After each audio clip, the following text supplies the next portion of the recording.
ciclotrones es un examen que nos va a aportar información funcional. Son trazadores producidos en ciclotrón, que generalmente son trazadores biológicos. Y lo que nosotros evaluamos en un PET son las zonas calientes o las zonas de mayor captación. Pero el problema del PET es que tiene escasas referencias anatómicas. O sea, si vemos este foco hipercaptante, no sabemos si es una adenopatía, es una asa intestinal, o si esto cae directamente en el parénquima hepático o renal.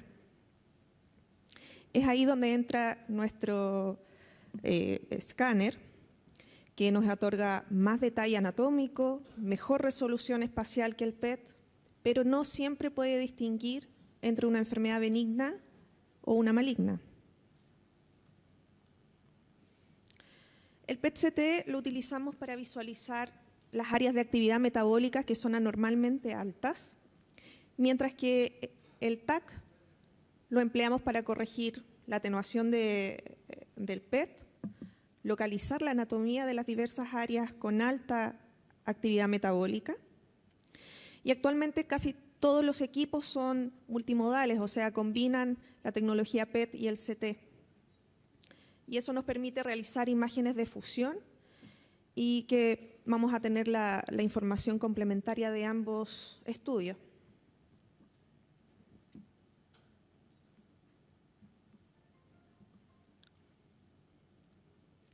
El PET-CT en oncología lo vamos a utilizar para distinguir entre la enfermedad maligna o benigna. Generalmente nos ayuda a determinar el estadio de la enfermedad, seguir la respuesta al tratamiento, control de una posible recurrencia y también para planificar el tratamiento de radioterapia. Esta es una imagen cruda del PET y podemos ver en una imagen simple que ya este paciente tiene, por ejemplo, una progresión de su enfermedad con compromiso supra e infradiafragmático. En pacientes también podemos evaluar respuesta al tratamiento, un paciente con quimioterapia y la imagen después post-quimioterapia. Uno de los principales radiofármacos utilizados en la imagen PET-CT en oncología es el F18-FDG, que es un radiofármaco constituido por un análogo de glucosa que nosotros unimos al isótopo radioactivo que sería el flúor 18. La diferencia entre la glucosa y el FDG es que una vez administrada al paciente, esta queda atrapada dentro de la célula y no es metabolizada. Si bien hay un gran número de enfermedades que se diagnostican por la tecnología híbrida PET-CT, actualmente el número de pacientes en oncología supera el resto de las aplicaciones clínicas de manera significativa. En nuestro centro hacemos más allá del 85% de exámenes oncológicos y una menor medida de exámenes en neurología. Ya directo al cáncer de recto, sabemos que es una de las terceras neoplasias más comunes en ambos sexos, la segunda causa de muerte oncológica en el mundo occidental. El tratamiento más importante en etapas tempranas es la cirugía potencialmente curativa. Y una estrategia combinada de quimioterapia, radioterapia, seguida de cirugía, ha demostrado ser la mejor opción para mejorar el control local en un cáncer localmente avanzado. La detección precoz y fiable de la enfermedad residual versus viabilidad tumoral es fundamental para la decisión de una cirugía de rescate en caso de persistencia, mientras que la confirmación de una respuesta completa puede evitar una cirugía innecesaria. Y con eso todas las complicaciones y costos asociados a una cirugía. La ventaja entonces del PET-CT es que la respuesta metabólica ocurre en forma más temprana que la disminución del volumen tumoral. Nosotros ocupamos varios factores predictores de respuesta en el PET-CT, pero los más comunes o los que frecuentemente se utilizan es el SV máximo, que es como nosotros medimos el metabolismo de la glucosa, el porcentaje de reducción del SV máximo entre un PET de tapificación y el PET de control post-radioterapia, y también evaluamos el volumen metabólico tumoral. Hay varios estudios que evalúan el valor predictivo del PET-CT, pero son todos de pocos pacientes, entre 20 a 70% como máximo. Les voy a comentar de un metaanálisis, una revisión en el cual se centraron en 34 estudios hasta mayo del 2015 y en total fueron 1.526 pacientes donde obtuvieron estos datos. El propósito de estos estudios fue evaluar el valor predictivo del PET-CT en la respuesta patológica con quimio, radioterapia neoadyuvante en cáncer rectal localmente avanzado. En general, los trabajos consideran dos grupos de estudio, dependiendo de la definición de respuesta de terapia. Primero, hay estudios que consideran respuesta completa como la ausencia total de células tumorales, y hay otros grupos que definen como respuesta mayor, que puede ser ausencia de células tumorales o presencia de escasas células en el tejido fibrótico. La histopatología en la pieza quirúrgica fue considerado el estándar de referencia en estos estudios. En general, dependiendo de las preferencias de los autores, la clasificación de regresión tumoral fue evaluado por diferentes escalas. Las más utilizadas son la de Mandart y Dvorak. Bueno, parece que no se ve. Pero la mayoría de los estudios, de los 34, la mayoría de los estudios evaluó respuesta mayor con la escala de Mandart, y su principal parámetro de PET-CT utilizado fue el índice de respuesta, que es la reducción del SV máximo en el PET de tapificación con el PET de control de terapia. Bueno, es evidente que cualquier técnica diagnóstica de imagen usada para predicción de respuesta puede que no tenga la habilidad de detectar una pequeña cantidad de células tumorales. Por eso es necesaria una clasificación de respuesta mayor. ¿Por qué? Porque el PET-CT no puede discriminar regresión tumoral completa de presencia de algunas células tumorales en el tejido fibrótico. El PET-CT tiene una resolución de más o menos 4 milímetros. ¿En qué nos puede ayudar el PET-CT en cáncer de recto? Principalmente en etapificación.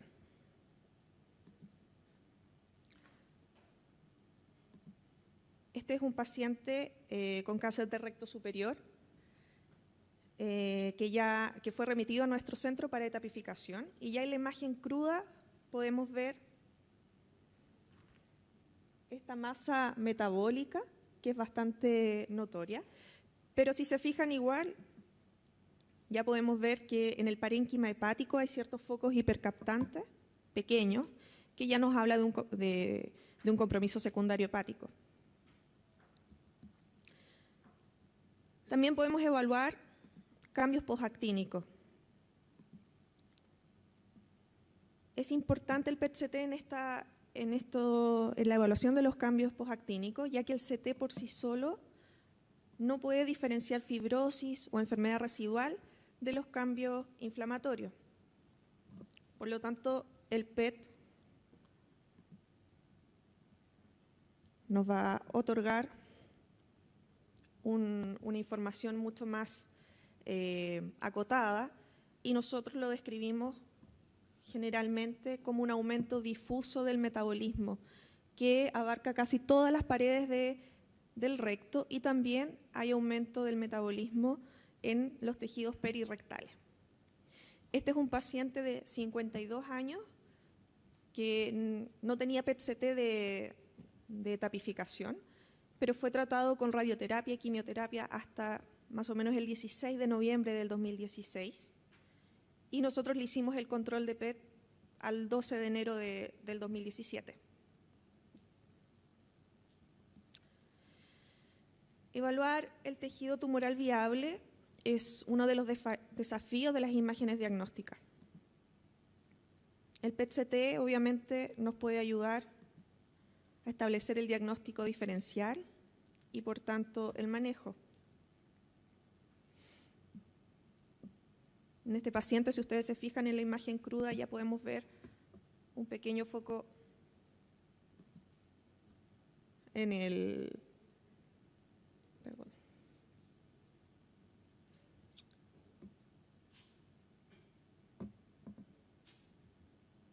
En la pared del recto.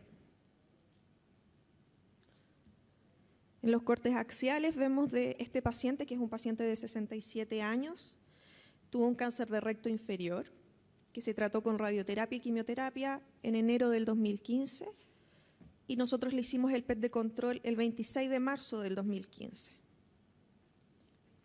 Y vemos netamente este foco hipermetabólico, que es marcadamente metabólico, con un SV máximo de 6,1, ya eso es francamente patológico y nos habla de tejido tumoral viable. También podemos utilizar el PET-CT para evaluar recidiva. En este caso, tenemos un paciente de 81 años que fue tratado con radioquimioterapia y operado en mayo del 2015, y nosotros le realizamos el PET-CT en enero del 2017. Y vemos el engrosamiento de la pared rectal concéntrico, que francamente tiene marcado aumento del metabolismo. En general son muchos los estudios publicados y en forma más concreta el metaanálisis que les comento habla de sensibilidades y especificidades sobre el 70% para el PET-CT en respuesta completa. Y también los estudios incluyeron PET-CT interinos que se realizan entre 1 y 2 semanas posterior al inicio de la radio o la quimioterapia, y ahí la sensibilidad aumenta en un 80%. Ahora bien, se ven sensibilidades bajas, pero lo más probable es porque en comparación con las piezas quirúrgicas es imposible descartar la presencia de células tumorales escasas.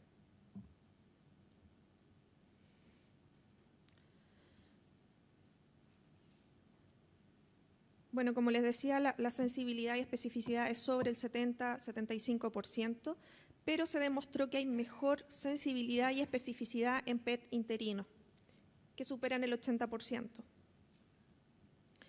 En estos estudios, los valores de corte de los 3 parámetros más recurrentes es de un SV máximo posterior a la radioquimioterapia de 4,4, que el rango es muy variable, puede ir desde 2,1 a 5,3.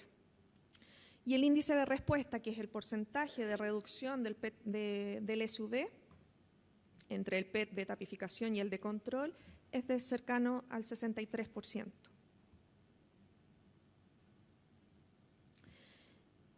Este es un paciente de 50 años que le realizamos el PET-CT de tapificación. Esta es una imagen buena porque a pesar de que el CT tiene un artefacto metálico por prótesis de cadera, en el PET, no influye los artefactos metálicos para determinar cuáles son las áreas metabólicas. Este PET de tapificación se realizó en septiembre del 2014 y muestra claramente un engrosamiento de la pared rectal, principalmente de la pared lateral izquierda. Y en el PET puro, un foco hipermetabólico. La imagen de fusión, que ya claramente es evidente cuál es la zona metabólica y su correlato anatómico. Y posteriormente a este paciente se le hizo, en noviembre del 2014, se le realiza el PET de control post-tratamiento. Prácticamente todo el engrosamiento de la pared rectal se resolvió, pero si se fijan, en el PET solo queda esta zona de hipermetabolismo, pero con un SV de aproximadamente 2, por lo tanto no es significativo de viabilidad tumoral. Tenemos la imagen de fusión. Y a este paciente le realizamos un control tardío en mayo, me parece, no, enero del 2014, y ya no hay ningún foco hipermetabólico en la zona rectal que nos haga pensar de que hay viabilidad tumoral.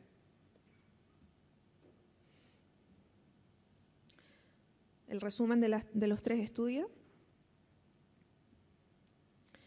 En general, la medida de tiempo que nosotros se utilizan en los estudios que hemos evaluado de un PET interino se realiza entre 1 a 3 semanas posterior de iniciada la quimio-radioterapia. Y el tiempo medio para un PET posterior a quimio-radioterapia es de 6,5, variando desde 3 hasta 12 semanas. En general, para evaluar un PET-CT después de completados los ciclos de radio o quimioterapia, nosotros requerimos resolución completa de la actividad normal. Y para un PET interino, nosotros necesitamos más bien una tendencia de respuesta, no necesitando claramente un clearance de toda la actividad. ¿Cuáles son las recomendaciones que nosotros entregamos a los clínicos? Es que el PET-CT con F18, FDG, se puede utilizar en cáncer de recto principalmente, y una de las mayores indicaciones es etapificación, y en los casos de cáncer de recto oligometastásico. También para control de tratamiento o sospecha de recidiva.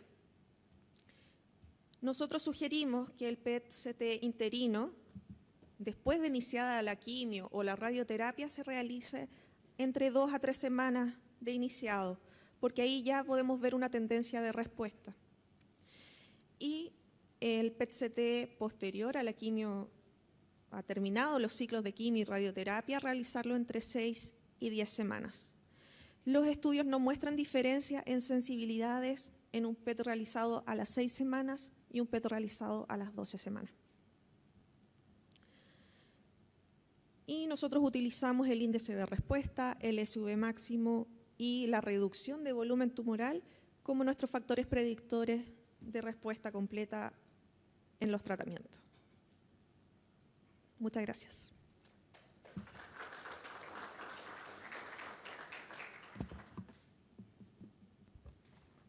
Doctora Hager, muchas gracias por su presentación. Hay tiempo para preguntas. Yo tengo una. A mí me parece que tal vez el mayor valor sería en detectar precisamente algún paciente en que su cirugía tuviera que ser una cirugía de Miles, y eventualmente que el PET nos diga que tuvo una respuesta completa y tal vez a ese paciente no operarlo. Y en ese sentido, considerando que no podemos pedirle por las aseguradoras 3 PET a los pacientes, uno antes, uno durante y otro después, ¿servirá solo el PET post-neoadyuvancia en el caso de que uno ya clínicamente o con otras imágenes ya haya notado una respuesta importante, y eso asegurarlo solo con un PET post-neoadyuvancia? Claro, lo ideal sería tener un PET de tapificación para comparar, pero claramente los cánceres de recto, los adenocarcinomas son francamente metabólicos.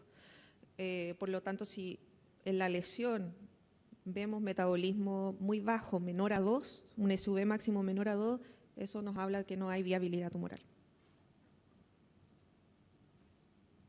¿Sí?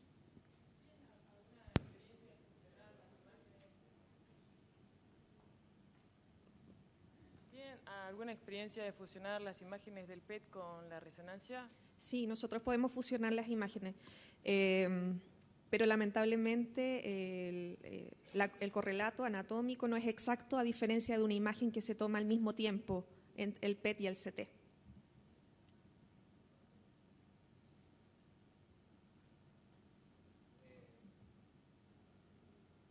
¿Sí? En Mendoza hay un resonador PET. ¿Sí? ¿Se pueden comparar esas imágenes?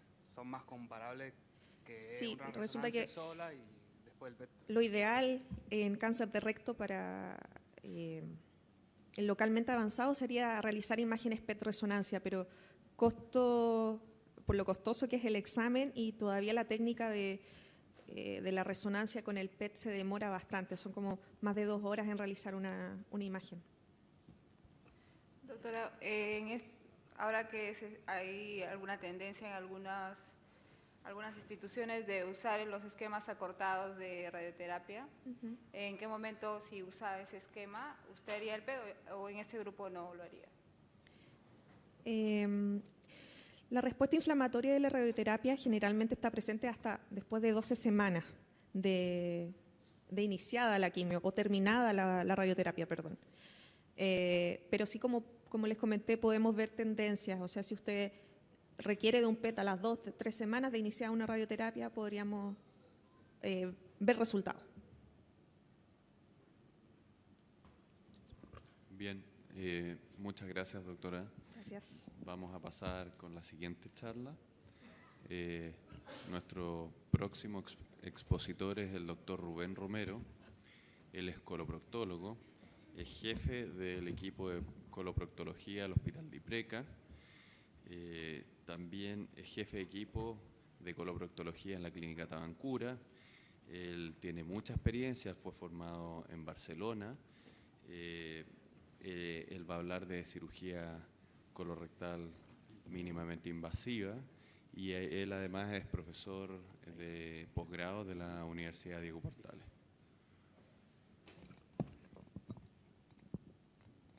Buenos días a todos. Gracias, doctor Solé. Agradezco la invitación al doctor Jorge Gallardo y al Comité Científico de SLAGO 2017. En esta exposición pretendo tratar de darles una visión de qué es lo que hoy día los coloproctólogos estamos haciendo en relación al manejo de cáncer de recto en el setting de lesiones precoces.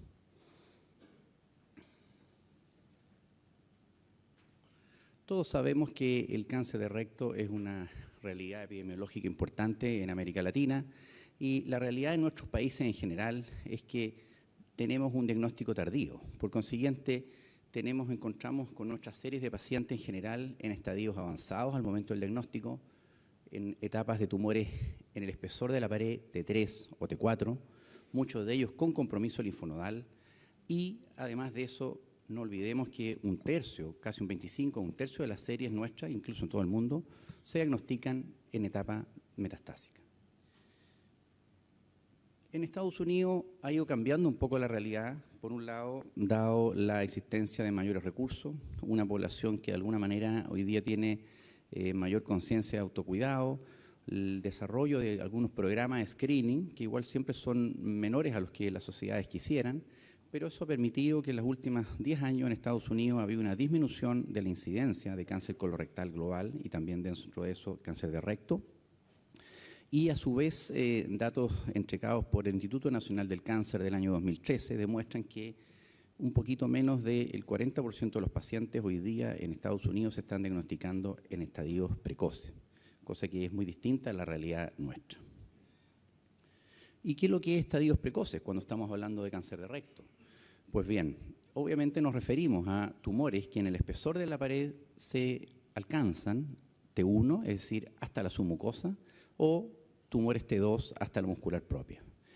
La sobrevida de las series de pacientes tratados con intención curativa en estos estadios para cáncer de recto supera el 90% a 5 años. Y el cáncer de recto infiltrante, todos sabemos, cuando hablamos de lesiones con compromiso linfonodal, ya estamos en un escenario de una enfermedad más avanzada, cuya terapia hoy día hay consenso a nivel mundial que la estrategia terapéutica es mucho más agresiva y hoy día la terapia multimodal es el concepto con quimio-radioterapia de neoadyuvancia, todos conocemos los distintos esquemas que hay, y seguida de una cirugía radical, de una cirugía oncológica correctamente desarrollada, reglada, que es lo que permite los mejores resultados. Y eso incluye en esta cirugía radical la ligadura alta del pedículo vascular, tiene que hacerse sobre la bifurcación de las ilíacas, casi naciendo en la mesentérica inferior después de que ha dejado su nacimiento la arteria cólica izquierda, disección de todo el colon pélvico con su meso, y en el recto mismo los conceptos son no solo de margen distal y proximal, sino que también el margen radial y el margen circunferencial. Pues bien, los pacientes con cirugías radicales en estadios TNM1 y 2 tienen una sobrevida a 5 años superior al 90% y una recurrencia que solamente alcanza al menos del 5% a 5 años. Esta cirugía, eso sí, es una cirugía que, aun cuando tiene muy buen resultado oncológico, tiene una morbilidad que no es menor. Todos lo sabemos, y uno de los fantasmas del cirujano colorectal es la dehiscencia de anastomosis, que siempre nos persigue en cada uno de los días del postoperatorio de nuestro paciente, y pasamos visita todos los días viendo si nuestro paciente está bien o no. Y ahí tenemos la dehiscencia anastomosis como un gran fantasma, la sepsis secundaria a esta, la presencia de necesidad de una ostomía, ya sea definitivo en los pacientes cirujanos operados por resección abdómenos perineales, o a veces ostomías temporales. También no son infrecuentes las disfunciones del área del árbol urinario, disfunciones en la esfera sexual, algunas disfunciones digestivas propiamente tales, y el síndrome de recesión anterior baja, que los coloproctólogos lo conocemos muy bien, porque a veces hay pacientes que tenemos que lidiar con ellos y ayudarlos en ese escenario. Pues bien, esta es una cirugía que oncológicamente ofrece muy buen resultado, pero en algunos aspectos o en algunos pacientes de nuestra serie siempre vemos que la calidad de vida no es la que quisiéramos, y nos preguntamos si de repente una cirugía menos agresiva podría haberle ofrecido a ese paciente un resultado oncológico correcto, pero con una mejor vida. Y no olvidar que estas series de cirugías grandes tienen una mortalidad hasta de un 7% en algunas series. Pues bien, en ese contexto es que se plantea el concepto de conservación de órganos. O sea, podemos a lo mejor en un grupo seleccionado de pacientes, muy bien seleccionado, hacer una cirugía del cáncer de recto en estadios precoces, con conservación de órganos, ofreciendo una mejor calidad de vida y un mejor resultado oncológico. Y así es que voy a presentarles en estos minutos 3 plataformas que hoy día están en uso en el desarrollo de nuestro arte, de nuestra actividad terapéutica. Uno, la Transanal Excision, más conocida como TAE en nuestro entorno, Transanal Endoscopic Microsurgery, TEM, y cirugía mínimamente invasiva de abordaje transanal, TAMIS. Entonces nos vamos a familiarizar en los próximos slides con TAE, TEM y TAMIS. La excisión transanal, la verdad es que tiene varios años. Los primeros artículos y las primeras series datan desde la década del 70. Los coloproctólogos hemos resecado lesiones por vía endonal desde hace ya muchos años, y siempre hemos tenido claro que el abordaje de cómo enfrentamos esto es una lesión que tiene que ser pequeña, que tiene que ser exofítica, que tiene que ser una lesión bien diferenciada, móvil, es decir, no está en el plano profundo. ¿Y en qué se fundamenta el hacer estas resecciones locales con criterios oncológicos? En que hoy día sabemos que prácticamente de los pacientes con un tumor en estadio T1, es decir, que compromete hasta la submucosa, de 0 al 12% de ellos van a presentar concomitantemente metástasis linfonodales. Y los grupos de pacientes que invaden hasta la muscular propia, del 10 al 22%, van a tener ya compromiso linfonodal por las células cancerosas. Por el contrario, un grupo de Nachim Beni, de Clínica Mayo, demostró en una serie grande que pacientes con tumores T1, pero con compromiso de positivo a la invasión linfovascular, o T1 en nivel de profundidad de la submucosa SM3, de la clasificación de Kikuchi, que es la porción más profunda de la submucosa, esos pacientes tienen un alto riesgo para compromiso linfonodal. ¿Y cuáles son entonces los criterios para resección local? Hoy día hay ya acuerdos y ya está consensuado esto. Este es un trabajo señero del grupo también de Guillem, de la Mayo Clinic, donde en resumen, ¿cuáles serían los pacientes con criterios locales? 1, pacientes con tumores menores a 3 centímetros, pacientes que el tumor no comprometa más allá del 30% de la circunferencia, tumores que estén ojalá hasta unos 9 centímetros, aunque hoy día eso se ha ido, por así decirlo, ampliando, en distancia desde el margen anal hacia el interior, que el tumor sea móvil. Del punto de vista de la imagenología, de la tipificación que hicimos con resonancia magnética o con endosonografía no rectal, que este tumor esté limitado a la submucosa, o sea, que sea un T1, y que, por supuesto, no tenga evidencia de compromiso linfonodal. Y desde el punto de vista histológico, las herramientas que nos da nuestro patólogo, que tenemos que trabajar muy de la mano con él, es tener la certeza que ese tumor sea bien diferenciado, que tenga ausencia de invasión linfovascular y ausencia de invasión perineural. Los aspectos técnicos para este tipo de resecciones, fundamentalmente se utilizan anoscopios y separadores anales, separador de Parkes, de Lone Star, varios instrumentos que usamos para acceder al canal anal. La posición del paciente va a depender de la localización del tumor. Si este tumor está en la cara anterior del recto, vamos a poner al paciente en decúbito ventral, navaja sevillana. Si el paciente tiene un tumor en la cara posterior, va a ser más fácil abordarlo técnicamente en posición de litotomía. La anestesia puede ser regional o total, y el concepto es que la resección debe ser de pared de espesor completo. Una vez que hagamos la resección de espesor de pared completa, debemos ser capaces de hacer un cierre de esta y puede hacer una buena hemostasia.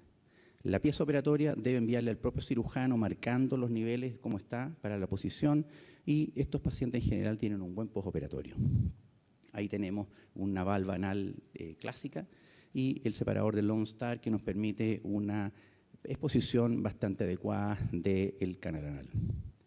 Las complicaciones en general son escasas, rectorragia en un 6%, estenosis rectal en un 5,5%, retención urinaria menor, incontinencia fecal mínima y en algunos casos se ha descrito fístulas rectovaginales, pero en menor a 1%. El grupo de Hager, en 95 pacientes tratados con resección rectal, demostró que para los pacientes operados en estadios T1, la sobrevida a 5 años fue de 90%, y ahí ven cómo a la medida que el tumor va creciendo, en grupo, el mismo grupo, los pacientes que alcanzaban el tumor un T2, la sobrevida bajó al 78%. Biggers, del grupo de la Clínica Mayo, con 234 pacientes, demostró que el 76% de sus series no tuvo recurrencia, sin embargo, el 49 pacientes, lo que representa un 20%, tuvieron recurrencia local. Así que es importante acordarse ese concepto, 20% de recurrencia local. Graham, en American Journal of Surgery, plantea que en su serie los márgenes quirúrgicos comprometidos, el que el tumor haya sido pobremente diferenciado y que haya sido un T1, pero SM3 de Kikuchi o T2, son criterios de alto riesgo para recurrencia y entonces menor sobrevida global. Febvre también planteó en su serie un 28% de recurrencia local en una serie de 126 pacientes consecutivos y argumentó que las variables que en su grupo habían sido asociadas a mayor recurrencia era la invasión vascular y componente mucinoso.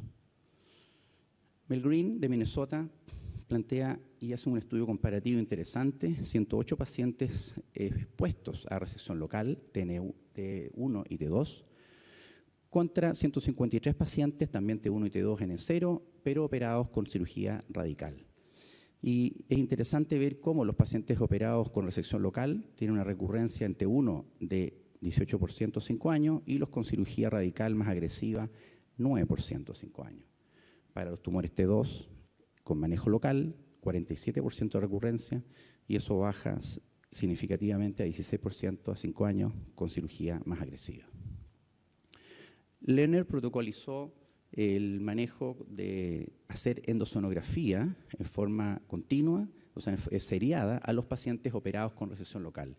Y gracias a eso, en una serie de 116 pacientes, logró rescatar y diagnosticar recurrencia local con el endosonógrafo antes de que tuviera una manifestación clínica, antes que hubiera una evidencia a la anoscopía y al tacto rectal. Recurrencia 21,5%. Aquí vean viendo que estamos por cerca del 20% de la recurrencia. En resumen, esta excisión es útil, es una herramienta útil para lesiones pequeñas, que estén localizadas, ojalá más distal, pero sí recordar tiene una alta tasa de recurrencia local y alta tasa de fragmentación de las piezas operatorias. Puede manejarse a esos pacientes con cirugía rescate, pero obviamente a veces los resultados no son tan alentadores como si en primera instancia ese paciente hubiera accedido a una cirugía más agresiva. TEM, ¿qué es esto? Es una microcirugía endoscópica de abordaje transanal. Implica una plataforma diferente, implica una tecnología, un anoscopio diferente. Esto es un anoscopio fijo a la mesa operatoria. Conceptualmente, estos son los dos tipos de modelos, anoscopios metálicos de 12 centímetros y de 20 centímetros de longitud, que tienen 3 canales de trabajo para introducir pinzas que podemos poner en grasper, tijeras, electrobisturí, y una óptica que permite una visión estereoscópica, y también podemos insuflar las paredes por dentro, o sea, del lumen, para poder tener una mejor visualización.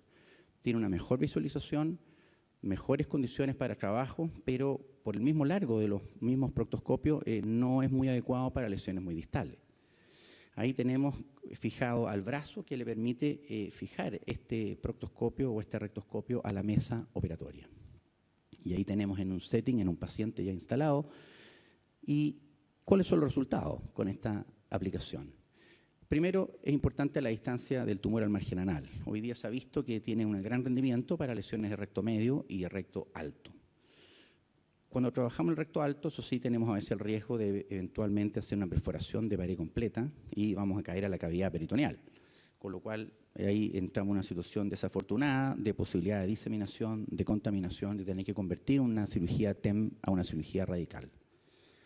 Aun cuando esto puede ocurrir, las complicaciones de TEM son menores y más bajas que en cirugía radical.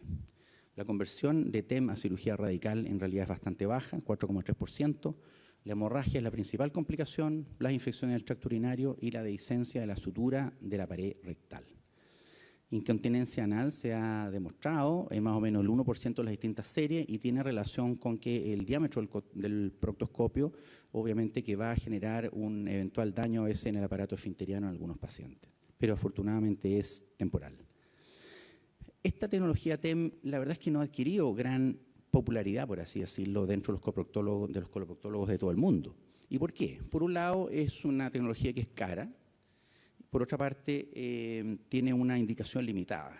En lesiones de recto distal, la verdad es que no podemos acceder, porque tendríamos que dejar el proctoscopio casi afuera del paciente para trabajar. En las lesiones muy altas, la verdad es que los coloproctólogos nos sentimos mucho más cómodos resecando ese tumor por vía anterior. Y hoy día lo podemos hacer por vía laparoscópica, por vía mínimamente invasiva, con muy buenos resultados. Entonces, esa lesión la resecamos por vía abdominal, laparoscópica, y no estar por vía endoanal tratando de alcanzarla desde abajo. El equipamiento tiene un alto costo. Por consiguiente, en nuestros centros, sobre todo en América Latina, no es fácil convencer a las autoridades que nos compren un equipo que es caro. ¿Y cuántas veces, doctor, lo va a usar en el año? Bueno, en realidad, déjeme calcular mis cuentas. Opero 100 cánceres de colon rectal al año en mi equipo. De esos, ¿cuántos son de recto? De esos, ¿cuántos son de recto en estadios precoces? Y después de eso, ¿cuántos son de recto en estadios precoces y de recto medio? Entonces se me va achicando y ya no puedo justificar la compra. Así que eso es, TEM en realidad tiene mejores resultados oncológicos que TAE, la plataforma que les mostré previamente. ¿Y qué es lo que es TAMIS? Cirugía mínimamente invasiva de abordaje transanal. El TAMIS surge como una técnica que se incorpora como una alternativa al TEM. Se incorpora en el mundo en el año 2010 por primera vez el trabajo de Atala, es un trabajo señero, publicado en Surgical Endoscopy, y en ese trabajo nos muestra una plataforma que es una idea interesante y que la verdad es que está al alcance de muchos más centros. ¿En qué consiste? Consiste en utilizar un anoscopio, que puede ser rígido o flexible, pero que este anoscopio tiene la gracia que es multicanal, nos permite acceder con varios instrumentos y que se combina este uso de este instrumento con instrumentos de cirugía laparoscópica convencional. Y ya en todos los países tenemos la cirugía laparoscópica disponible, instrumental tenemos en todos los servicios, incluso en los servicios públicos. Por consiguiente, entonces, el costo operacional de una resección con esta plataforma es mucho más asequible. Entonces necesitamos una torre de laparoscopía, insuflador, todo el instrumental y el arsenal de herramientas, grasper, pinzas, electrobisturí de cirugía laparoscópica, habitualmente con una óptica con muy buena definición. Eso nos permite trabajar de mejor manera. Entre el año 2010 y el 2013, ustedes ven ahí el globo y los que están marcados en color eran los países en que se habían publicado trabajos con series publicadas con TAMIS.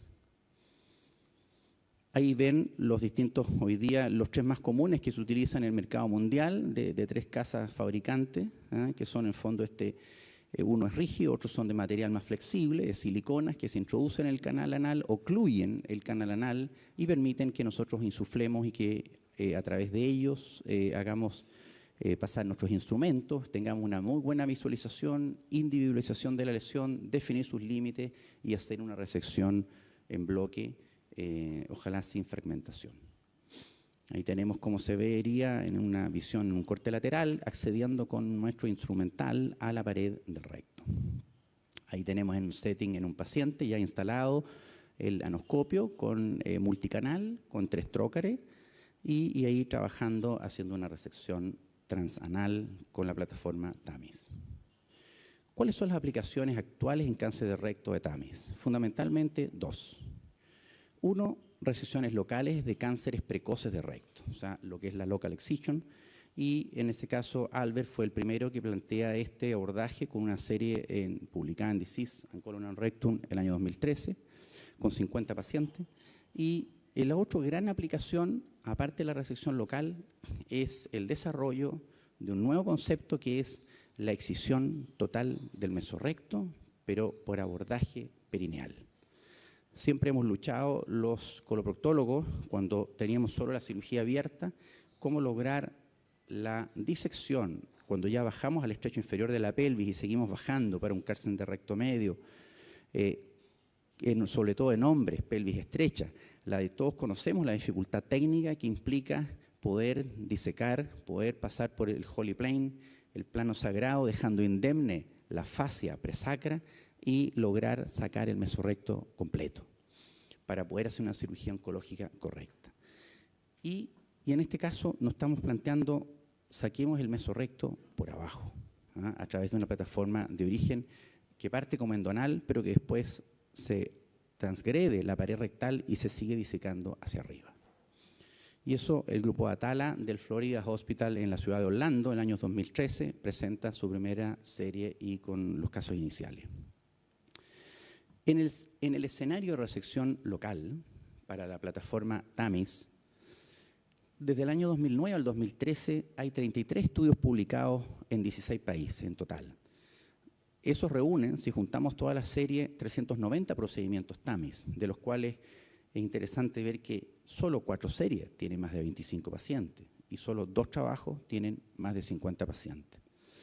Todo el resto, en el fondo, son trabajos todavía pioneros, de grupos que están partiendo, pero que incluso hay grupos de descripciones incluso con 5 casos, con 3 casos.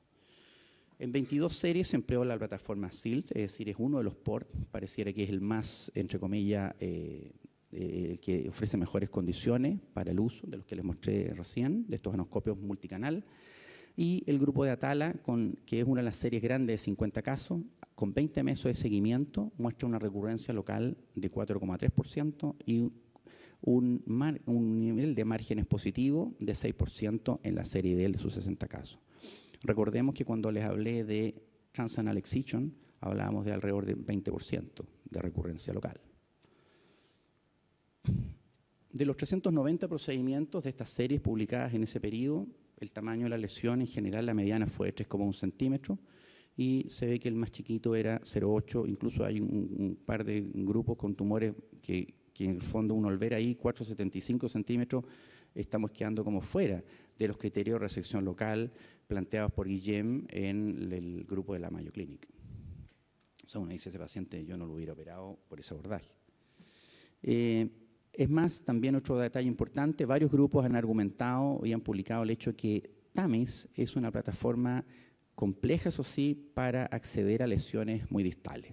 Y ahí los coloproctólogos nos sentimos más cómodos haciendo un abordaje transanal con nuestras valvas rectales clásicas y bien ayudados. Resultados, calidad de la resección son uno de los criterios en el fondo para hablar de resultados o de buenos o malos resultados en TAMIS. Y ahí los dos conceptos son márgenes comprometidos y fragmentación de la lesión. Por supuesto que vamos a tener un mejor resultado oncológico cuando somos capaces de resecar la lesión en bloque y no en fragmento, no en piecemeal. En esta serie de 390 casos tenemos márgenes de 4,36%, o sea, con 4,36% de la serie en totales, del total de pacientes, en que los márgenes estuvieron comprometidos. Lesiones fragmentadas en el 4,1%, conversión a cirugía abierta, a cirugía mayor, 2,3%, y la estadía hospitalaria en general fue bastante breve, 2 días, en la mediana. Las complicaciones en general son bastante bajas para este abordaje TAMIS por abordaje perineal.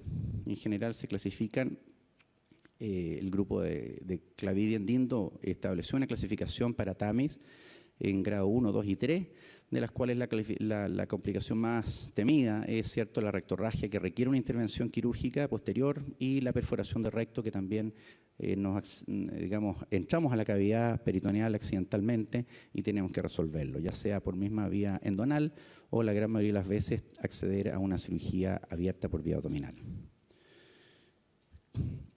En resumen, TAMIS es una plataforma aún reciente, es una técnica quirúrgica aún con escaso seguimiento, y en total las series publicadas incluyen 259 procedimientos actualmente con una recurrencia de 2,7%. Porque no todos los otros series de los 390 que les mostré inicialmente tienen una recurrencia definida en nuestros protocolos. Por eso se me está achicando los 390 a 259 pacientes. Pero interesante que con esta plataforma la recurrencia llega a 2,7%. Pero eso sí, todavía, como son series recientes, la mediana de seguimiento es muy poca, ahí como pueden apreciar. Falta que pase el tiempo. El primer caso publicado de esta nueva plataforma TAMIS, pero en la cual la aplicación es hacer una excisión total del mesorrecto, fue el trabajo de Chang el año 2013. Previamente Leroy en Francia había también resecado mesorrecto por vía perineal, pero con la plataforma TEM, la que les mostré previamente, y publicado en el Annals of Child Surgery del 2012. En resumen, TAMIS TME, es decir, la excisión total del mesorrecto con la plataforma TAMIS por vía perineal, viene siendo una asociación. En el fondo es como un node híbrido para nosotros. O lo que ha llamado Antonio Lassi del grupo El Clinic de Barcelona, down to up total mesorrectal excision, es decir, excisión total del mesorrecto de abajo hacia arriba. Las series publicadas con excisión total del mesorrecto con la plataforma TAMIS son escasas y datan desde hace pocos años. Y las series más grandes son la de Samatala, con 20 casos del año publicado en el 2013, y del doctor Antonio Lassi del año 2013 del Clinic de Barcelona. Todas con pocos meses de seguimiento aún. Y aquí tenemos nosotros en este diagrama, que este diagrama data del año 82, del trabajo del British Journal of Surgery, donde el doctor Bill Hale nos plantea el concepto de total excisión del mesorrecto, en que ahí pueden apreciar el nivel de cómo uno debiera disecar el mesorrecto para poder resecar la grasa que contiene los linfonodos, que es la primera causa de recurrencia local si no somos capaces de resecarlo adecuadamente. Y aquí tenemos una comparación entre TAE, TEM y TAMIS, donde claramente vemos que TAE tiene mejor rendimiento más distal, TEM un poquito más arriba, y TAMIS la verdad es que en gran parte menos también la porción más distal. El más caro claramente es TEM, los otros dos son bastante más asequibles en costo. La curva de aprendizaje para la plataforma TEM, la que está en el medio en el slide, es la más lenta. Es difícil, es una técnica compleja y difícil de aprender. Para todos los cirujanos avesados, coloproctólogos en laparoscopía, es muy fácil, es muy natural hacer un procedimiento de la orden del TAMIS. Rubén, se nos acabó el tiempo, así que... No? Y quiero, en fondo, como un homenaje. Patricia Chila es una de las primeras que del Memorial del Massachusetts General en Boston, que desarrolló esta tecnología. El doctor Sam Atala del Florida Hospital, de la ciudad de Orlando, que es uno de los que está liderando hoy día el movimiento TAMIS, Total Mesorrectal Excision, en el mundo. Y Antonio Lassi del Clinic de Barcelona, que fue mi jefe por más de un año allá. Robotic. Hoy día también el robot se está usando y es una plataforma que deriva como una evolución natural del TAMIS. Y hoy día hay trabajos iniciales, pero no tenemos series todavía como va a plantear ningún número. Es una tecnología recientemente incorporada y todavía nos falta desarrollo. En nuestro país no tenemos mucho de esto todavía. Hay algunos grupos que ya están trabajando en esto, incluso en hospitales públicos, pero el gran problema nuestro, y ahí yo creo que viene la responsabilidad de todos, nosotros llegamos tardíamente al diagnóstico del cáncer de recto con lesiones avanzadas y que no son subsidiarias de estas plataformas de tratamiento en la gran mayoría de nuestros pacientes. Cáncer de recto precoz, en resumen, en estos niveles hay que considerar todas estas variables para decidir qué procedimiento le ofrezco a mi paciente para que sea la mejor decisión.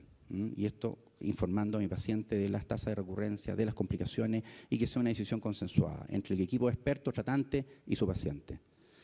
Y así podríamos definir mejor qué terapia le vamos a ofrecer a nuestro paciente. Finalmente, Miles, sin él no estaríamos hablando de esto.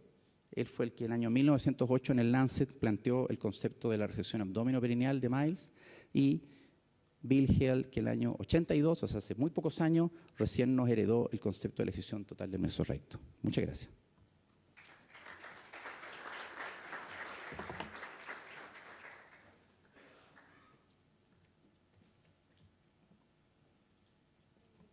Vamos a pasar al siguiente ponente, por favor, en aras del tiempo. Quiero presentar al doctor